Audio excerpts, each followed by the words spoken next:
Assalamualaikum warahmatullahi wabarakatuh. Alhamdulillahi rabbil alamin. Bersyukur kita kepada Allah dengan mengucapkan kalimah Alhamdulillahi rabbil alamin. Kemudian tak lupa kita bersolawat kepada baginda Nabiuna Muhammadur Rasulullah. Allahumma salli ala Sayyidina Muhammad wa ala ali Sayyidina Muhammad.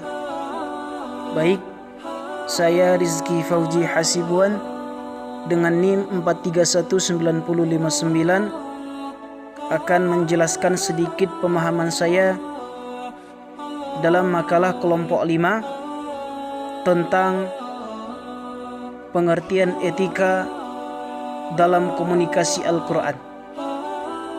Yang pertama kali saya mau berterima kasih kepada bapak kami, bapak dosen pengampu kami yang telah rela menyisihkan waktunya untuk kami, untuk mendidik kami sehingga menjadi seorang mahasiswa dan mahasiswi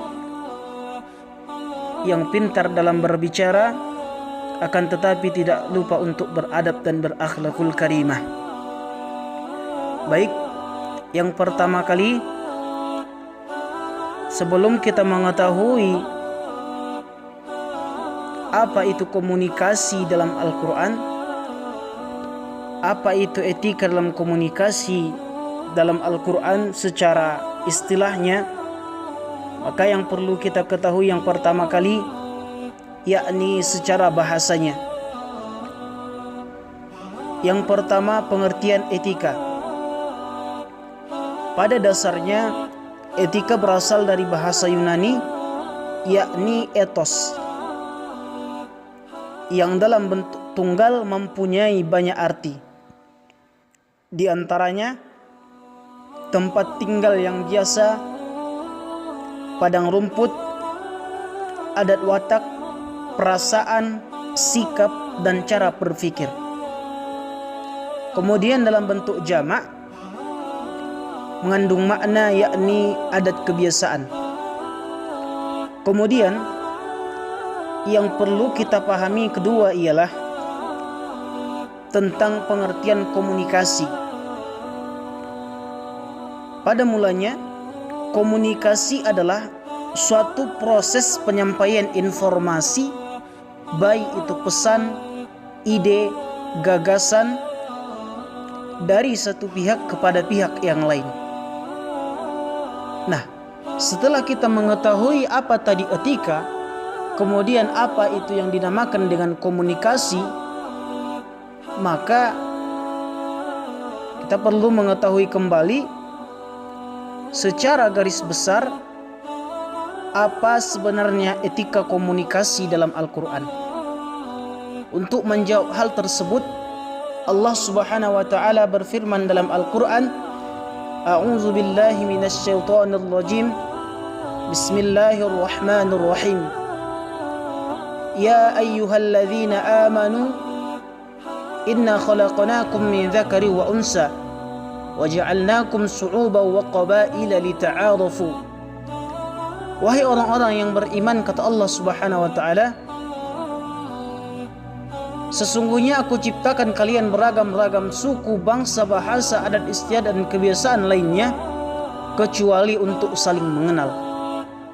Dalam firman Allah Subhanahu wa taala di atas telah jelas dan tertera bahwasanya komunikasi di dalam Al-Quran sangat dibutuhkan. Untuk apa? Untuk kita saling mengenal. Baik itu mengenal antara satu dengan yang satu lainnya, maupun antara kelompok dengan kelompok lainnya, dan bahkan maupun antara negara yang satu dengan negara yang lainnya. Maka sangat penting dan pantaslah kita katakan bahwasanya setiap manusia wajib berkomunikasi. Lantas bagaimana etika komunikasi dalam Al-Quran sebenarnya? Allah perjelas kembali dalam Al-Quran. A'udzu billahi minasyaitonir rajim. Ud'u ila sabili rabbika bil hikmah wal mau'izatil hasanah wajadilhum billati hiya ahsan.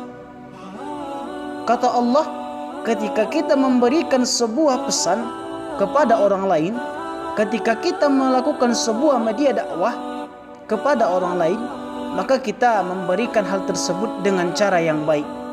Nah, maka dalam hal ini ketika kita berdakwah, ketika kita memberikan sesuatu hal, maka dalam hal ini kita sedang memperagakan praktek komunikasi.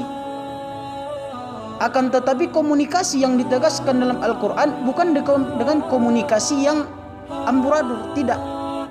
Komunikasi yang dijelaskan dalam Al-Quran yakninya komunikasi yang memang benar-benar baik dengan tujuan untuk mempersatukan segala sesuatu yang ada, bukan untuk menghancurkan dan meleburkan, apalagi yang namanya dengan persatuan dan kesatuan serta persaudaraan. Jadi etika komunikasi dalam Al-Quran sangat dijaga ketat, sangat dijaga ketat dan sangat dinomorsatukan. Makanya dalam sebuah hadis dijelaskan, adab itu lebih tinggi dibandingkan dengan ilmu. Al-adabu fawqal ilmi.